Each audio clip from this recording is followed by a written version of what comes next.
আকাশের মালিক,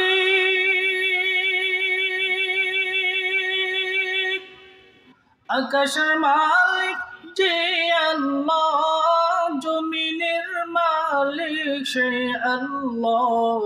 লা ইলাহা,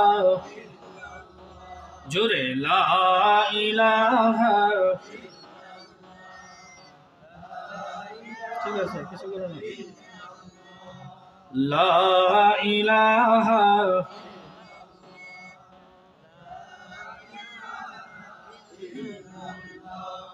লা ইলাহা ইল্লাল্লাহ মুহাম্মাদুর রাসূলুল্লাহ সাল্লাল্লাহু আলাইহি ওয়াসাল্লাম। নবী পাকের নাম শুনলে কি বলতে হয়? এই কথাটা যদি আমরা না বলি তাহলে গুনাহগার হয়ে যাব। কি হব? এটা কি শুধু ওয়াজ মাহফিলেই?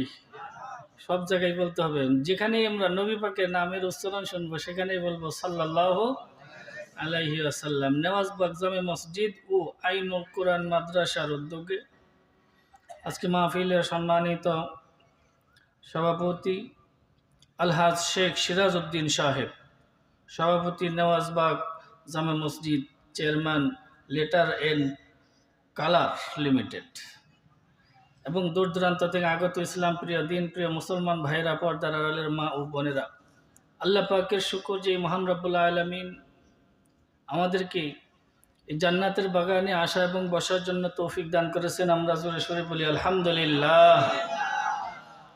রাত্র অনেক গভীর হয়ে গেছে, কথাবার্তা যাই বলবো একটু গনে বেছে শুনে বলবো। কি বলেন? আবুল তাবুল কথা বলার আর সময় নাই, কারণ রাত্র হয়ে গেছে। আজকের মাহফিল কয়টা পর্যন্ত চলবো? কথা বলেন, কয়টা পর্যন্ত চলবে? মোটামুটি একটা আন্দাজ দেন, আমি ওইভাবে শুরু করি। কয়টা পর্যন্ত? না, দুইটা বেশি হয়ে যায়। ফজরের নামাজ পড়তে হবে বাবা, না ঝামেলা আছে না? ওয়াজ বড় না নামাজ বড়? তো শুনবো কম, আমল করবো। আর শ্রোতা বন্ধুদের যে অবস্থা, শ্রোতাদের সংখ্যা দেখে তো আমার মনটা ভরে গেছে। যে শ্রোতা বোধ হয় আজকে জীবনের এই বছরে এই প্রথম দেখলাম এত শ্রোতা সামনে। তো যাই হোক, গত 2-3 দিনের তুলনায় আজকে একটু ঠান্ডা কম নাকি? বেশি?